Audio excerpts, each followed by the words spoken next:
Hello and welcome, Pokemon fans. There are those who call me Bard Breaker, and it's time for another Sunday Pokemon Challenge run. Last week, we successfully played through Pokemon Heart Gold with just a Magnemite, and that one was surprisingly quick and easy, so let's keep up with the Kanto Johto mix-em-up and go back a couple of generations this time. This week, we're going to ask and answer the question, can I beat Pokemon Crystal using a team of only one Paris? Paris is a grass-bug dual type introduced back in Generation 1. We have a stat-based total of 285, which puts us on par with Chingling and Riolu. Our highest stat is our attack, which isn't actually going to be that useful as you'll see from the attacks. Our low speed and HP could make this awfully rough in parts, but we've also certainly dealt with a lot worse, so I'm pretty sure we're going to be okay. Moveset wise, we're pretty limited though. We start with Scratch and do get Stun Spore early, but our attack options are pretty limited. Leech Life will get us a same type attack bonus, but it's weak as crap in Gen 2. Slash and Giga Drain will be pretty nice, but those don't come until later. By TM, we do get access to some decent stuff like Dig and Sludge Bomb, but our options here are pretty limited as well.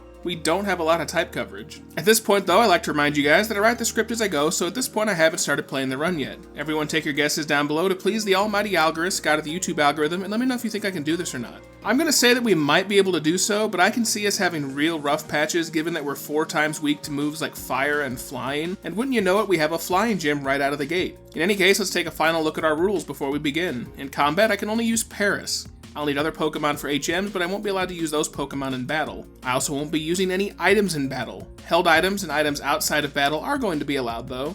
And of course, as always, no cheats, glitches, or exploits, so let's begin. So right away, I've used the Universal Pokemon Randomizer to replace Chikorita with Paris so we can do the entire run with it. I nickname ours Shroom Boom, after the Skylanders character of the same name. We're tasked with retrieving something from Mr. Pokemon's house, so we make our way to the obsessive Pokefreak's house, where we find him and Professor Oak exchanging recipes for pumpkin bread, and we then get the egg to return to Professor Tree. Along the way, we're accosted by the pervert we saw in the bushes earlier. Fortunately for us, his Cyndaquil doesn't know any fire moves, but it's still hitting pretty hard. We do fortunately get a timely critical hit that nearly brings him down, but from there we heal up and return to Professor Tree, who's somehow never seen how Pokemon replicate themselves. Once we move on from his impressive bewilderment, we can finally set out on our adventure. North of Cherry Grove City, we stop and catch a Poliwag for Surf, Whirlpool, and Waterfall later, nicknaming it Aquades the 29th. Long may he swim, as well as a Hoot Hoot for Fly later, nicknaming it Flapsity the 29th. Long may she fly, as well as a Spinnerack for Flash later, nicknaming it Flashelius the 29th. Long may she shine, and then finally proceed into Violet City. We clear out Sprout Tower first because I don't think we're ready for the Flying Gym just yet. After that, we do make our way into Faulkner's Gym, and nope, we don't even get past the first trainer's Spearow. Time to grind. To start the grind, we immediately encounter a Bellsprout, which I catch for Cut later, nicknaming it Snipticus the 29th. Long may he cut, and then spend some time grinding all the way up to level 19. Once we're at level 19, we could finally have a successful run against Faulkner. It may have been possible earlier with a bit of Stun Spore luck, but rather than banking on it, I just decided to go ahead and attack with Scratch over and over. We do have Leech Life now, but Flying resists bugs, so we may as well just stick with Scratch. After beating Faulkner, we make our way into Azalea Town and clear out Slowpoke Well, and after rescuing the local wildlife from Team Rocket in that well, we take on Bugsy's gym. And he takes a few tries to get right, but we do have just enough health to deal with the Scyther. If it doesn't use Fury Cutter over and over, that is. Fortunately for us, we get a hit with a Stun Spore and then get a Paralysis out of it, which seems to throw the AI as it then decides to go for Leer instead of starting another Fury Cutter. But after bringing down the Scyther, that's another win in the bag, and we're ready to move on to our rival Tim west of town. And he is a big problem. The only thing we can hit his Ghastly with is our Leech Life, which it resists, but with the luck of a Stun Spore on our side, we're able to Leech Life the Ghost Pokemon down. Unfortunately, we don't have anything better, and when we get to the Quilava, we're screwed with an Ember. Alright, guess we're gonna have to grind again. I grind up to level 25 and learn the move Spore. This is a 100% accurate sleep powder equivalent that was exclusive to Paris and Parasect until Gen 3 when Shroomish was finally given the move as well. We're not in safe harbor though, as it still takes a couple of tries, but we put the Ghastly to sleep right away and start hitting it down with Leech Life. It wakes up quickly and misses its own hypnosis, and we put it back to sleep with another Spore. Once we Leech Life the Ghost down, Zubat is next and goes down to a couple of scratches. Last out is the Quilava, and it hits super hard with an Ember, but we land our Spore and can put it to sleep. From there, all it takes are a few scratches and some good sleep luck to keep Quilava out, and we finally seize the day to win. Along our way through Ilex Forest, we stop and catch a Psyduck for Strength later, nicknaming it Bicepticus the 29th. Long may she live, and proceed into Goldenrod. Once there, we make our way to Madam Whitney's Normal Emporium, where we go for Scratch on the Clefairy, but we do get hit with a nigh-useless Vine Whip on its metronome roll. It then misses Dynamic Punch before going down. After that is her Miltank, which outspeeds us and hits a hard rollout before going for a nap from our Spore. We chip away at it with a few hits and eventually bring down it after putting it back to sleep and taking a second hit from rollout. That was more difficult than some of my runs against Whitney, but I still don't know why people think she's the hardest gym leader there is. We head up north into the national park, and then after consulting a YouTube tutorial to find that we have to walk out of the fence in this exact spot, which is super easy to overlook, we get the TM for Dig and replace Poison Powder. Poison Powder won't be useful most of the time since we'll be putting things to sleep if we do need to do a status move, and also more importantly, now we have something to deal with Jasmine and the Ghost Gym when the time comes. Dig is going to represent some very critical type coverage. Saying of which, we get to Ecruteak City and immediately take on our rival Tim in the Burn Tower. And after losing our first attempt thanks to a curse, we go in swinging with our second attempt and nearly one-shot his team with either Dig or Slash. Quilava actually managed to survive on a sliver, and it chunks our accuracy with a smokescreen, which causes us to miss a few slashes, but eventually we bring down the flaming, whatever animal this is supposed to be. After that, we make a few attempts at Morty before we get a high enough damage roll on the Gengar to bring the entire team down in one shot with Dig. Because all of Morty's ghosts are part poison type, and this is before abilities, so there's no Levitate for us to deal with, we're able to one-shot sweep the entire team. We arrive in Olivine City and are forced into Package Delivery Simulator for the umpteenth time as Jasmine has let the Ampharos get sick again. Someone should really call someone on her, and we surf down to Cianwood. Once we make our way to Cianwood City, we first pay our customary visit to Shady Sam's super secret potion shanty and get the secret potion to heal up the Ampharos back at the lighthouse. While here, we go ahead and pay a visit to Chuck at the fighting gym. Primeape outspeeds us, but doesn't do too much to us before we put Spore to task and knock him out cold. After slashing down the Primeape, Poliwrath is out next, and we outspeed this one to put him to sleep too, but Chuck has a full heal in his pocket for just such an eventuality. Fortunately, he only seems to have one though, so in pretty short order we're able to bring down the Poliwrath. After we fly back to Olivine and watch Jasmine force the secret Manjuice on her Ampharos, we're able to take a crack at her Steel Gym. Her Magnemites aren't a problem being their quad weak to ground moves like Dig, but her Steelix is only one part weak to it and is a massive physical tank. So we have to rely on Spore to bring the Steelix to its knees, wherever those are on a metal snake, before we can bring it down with a Dig just to have it healed with a Hyper Potion to force us to do it all over again. Finally though, after putting it to sleep and digging it some more, we finally knock it out and win the badge at the Steel Gym. Now that that's over, we head up to Mahogany Town to deal with Team Rocket and the Lake of Rage shenanigans. We start by defeating the shiny red Gyarados, which causes us to level up and learn Giga Drain. Leech Life might be useful against certain types, but Giga Drain is going to be much more useful with its much stronger base power. Plus it's also a same type attack bonus, which is nice.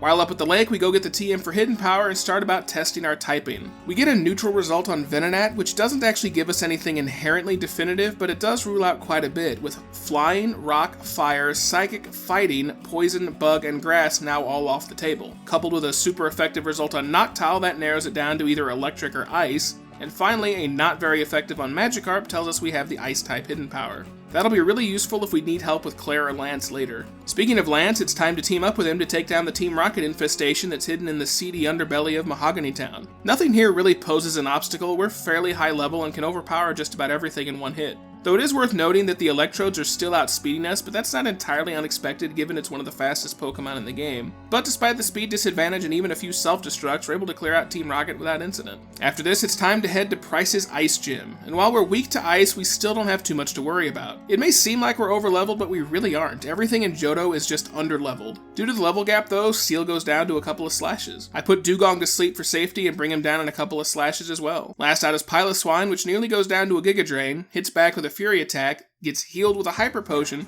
before going down to another combo of Giga Drain and Slash. Once we defeat Price, we have to play Filler Simulator once again and go take on Team Rocket back at the Radio Shack in Goldenrod City. We actually have a kinda hard time against the fake director up top, mostly because we're weak to poison, but we managed to get past him, and on our way to the real director we're hit with another chance to face our rival Tim. We take about 40% of our health to a double super effective wing attack, which I should have avoided with a Spore before bringing him down in a couple slashes. From there I sleep the Quilava for safety before I one-shot it and the Magnemite with a Dig each. Last out is a Sneasel, which goes down in 2 slashes while only winging us slightly with a couple of feint attacks. After rescuing the real director from the underground, we make our way through the ice path, and after knocking out an inordinate amount of Delibirds, we make our way into Blackthorn City, and it's time for Claire at the Dragon Gym. Her 3 Dragonairs all go down to the same combination of Spores and Slashes, and we're finally up against the Kingdra. I Spore it for safety, and she goes for a missed Smokescreen. Giga Drain is nearly enough to bring it down without knocking it into the healing range, but it's just not quite enough, so she does get off a Hyper Potion. She then wakes the Kingdra back up, and we're left to slash and drain it down. We surprisingly tanked a Hyper Beam really well and finished it off with another Giga Drain. Claire is being stubborn like the breath though, so we have to do some more unnecessary work before we can get our final reward. Once we answer the test that wouldn't challenge a 5-year-old's moral ambition, we get our badge and can finally proceed on to the Elite Four. Along the way through Victory Road, which is graciously devoid of all strength puzzles, we meet up with our old buddy Tim, and he's an easy sweep. His Typhlosion outspeeds us and hits super hard with Flame Wheel, which nearly one-shots us, but other than that little hiccup, we bring down his entire squad without incident. We arrive at the Elite Four at level 60, so take your guesses down below on whether we can beat them at this level or not. Here goes nothing. Psychic Trainer Will is up first, and we immediately get hit by Confuse Ray. We then proceed to hit ourselves 3 times while it mows us down with Psychics, and we lose. Well, that was about as bad as it could have gone. Let's try again. Our second attempt gets us past the Xatu, but we then lose to Jinx. Okay, we might be in a spot of bother here. After grinding up to level 65, we try again, and now we're fortunately able to outspeed his team and use our spores to our advantage to put him to sleep. Once we've got him to sleep, it's really just a slash-a-thon to bring down his team. We're really just a couple levels shy of being able to one-shot his Pokemon, and even Slowbro doesn't go down to a single Giga Drain. But fortunately, thanks to Spore, we're able to get past Will and move on to Koga. And Koga, unusually, is quite an obstacle.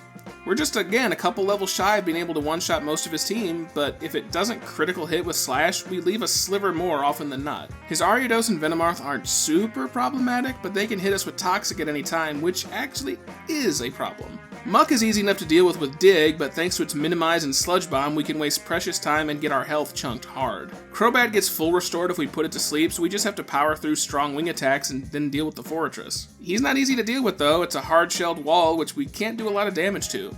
I can put it to sleep, but if it wakes up while we're underground, it's going to use Protect, which wastes our dig. Eventually, after numerous attempts, I'm able to take him down and finally get past Koga. Bruno the Fighting Master is next, and we use Spore to put his series of Hitmons to sleep, and then use what's left of our slashes and bring him down. I get the benefit of a couple of timely critical hits, and then last out is his Onix, which is 4 times weak to Giga Drain, and there we go. Next rung of the ladder complete. Moving on to Karen. After healing up, elixiring up, and trying to take on Karen, and just like the last week with our Steel Magnemite, her Houndoom is an absolute brick wall. It can one-shot us with a Flamethrower from full health, the price we pay for using a Grass-Bug hybrid, and there's not much I can do about it. I decide to swap off the Pink Bow, which has been boosting my Slash's attack, for a Quick Claw. In Gen 2, it gives me around a 23% chance to move first, and after a few failed attempts, we get a run where it activates, which allows us to put Houndoom to sleep with Spore. From there, we can one-shot it with Dig. After that, her team isn't all difficult at all, and with Spore and Slash, it's really not that hard, and we get on to Lance. And Lance proves difficult for the exact same reason as Karen. He has a fire type that outspeeds us and will one-shot us no matter how much health we have. It doesn't help that the preceding Aerodactyl is also faster than us and hits pretty hard with Wing Attack.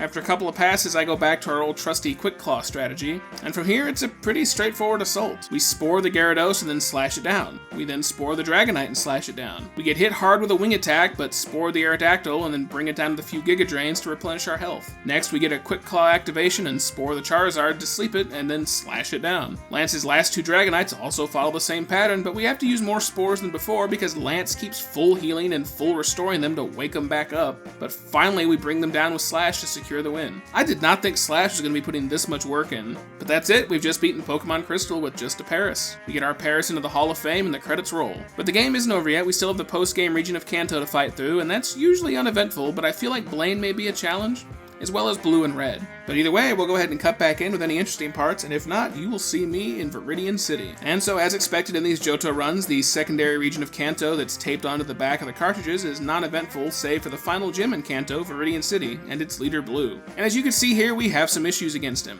His Arcanine outspeeds us, and our Quick Claw just doesn't want to work, and a Flamethrower will bring us down. I think we're just going to need to be up a higher level before this is doable, so let's try with our Paris again at a higher level. Finally, at level 85, after grinding through the Elite Four, I try again, and this time, without the use of a Quick Claw, we successfully outspeed the Pidgeot to put it to sleep. After that, it's an easy 2-slash victory. We also outspeed the Arcanine now and managed to put it to sleep, but Red has full restores to wake it up, so we have to keep putting it to sleep and we slash it down. Rhydon goes down to a Giga Drain, Gyarados takes 2 slashes, and Exeggutor misses its attacks and goes down in 3 hits, and last out is the Alakazam, which sets up a Reflect, but we land a critical slash to bypass it and secure the win. And with all that, we now have all our badges and we can finally proceed to the secret post-game fight with Red. We're probably going to have to max our level out though, but we'll see what happens. And predictably, we have to rely on Quick Claw activating to get us past the Charizard. Even if we do level up to 100, its Flamethrower is going to be an instant one-shot. Maybe at level 100 we'll outspeed it without Quick Claw, but I doubt it. I made numerous attempts at this level and actually managed to get to the Espeon once, so I feel like this is definitely doable, but we have to get good luck not only with Quick Claw, but also with good lengths of sleep, because if Spore wears off in 1 or 2 turns on the Charizard, we will not win. Let's try level 100 and see what we can do. So after leveling up to 100, we're still not having the best of luck. Pikachu is easy enough to deal with as it goes down in 1 Slash or Dig, but we have to rely on us either going first or it missing Thunder, or it failing Charm. After Pikachu goes away, the Venusaur isn't much of a threat, but I can Spore it for safety to bring it down in 2 or 3 slashes, depending on whether we get a crit. After that, we have the same brick wall we've been running into all run and the last few runs. A Charizard that will outspeed us at even max level, so we have to rely on Quick Claw to activate. Finally, after nearly the entire Simpsons episode where Otto loses his bus driving license and has to get it back, I get a run that starts to look promising. As I mentioned, Pikachu and Venusaur are easy enough to deal with as before, and we get our Quick Claw to finally activate on the Charizard, which allows us to Spore and put it to sleep. Fortunately for us, it stays asleep long enough for us to bring it down in 3 slashes, and now we're past the worst of it. Snorlax isn't exactly easy, but we Spore it immediately and start slashing it down. 3 hits is all it needs. Out next is his Blastoise, and we hit hard with Giga Drain as it just sets up Rain Dance, and we bring it down with another Giga Drain. Last out is the Espeon, and we get hit reasonably hard with a Psychic, but land a Spore to put it to sleep, and then quickly bring it down with a Slash to secure our victory, and there we go. With that victory, we've beaten Crystal with just a Paris, and we didn't have to use any Double Team cheese either. So thank you all for watching, folks. I really hope you enjoyed. I'm not sure what my next week's run is going to be, so feel free to leave your comments and suggestions down below or in the run suggestion area of my Discord server, link down below. And I hope you'll all check it out. Until next time though, guys, like, comment, and subscribe, ring that bell, and go catch 'em all.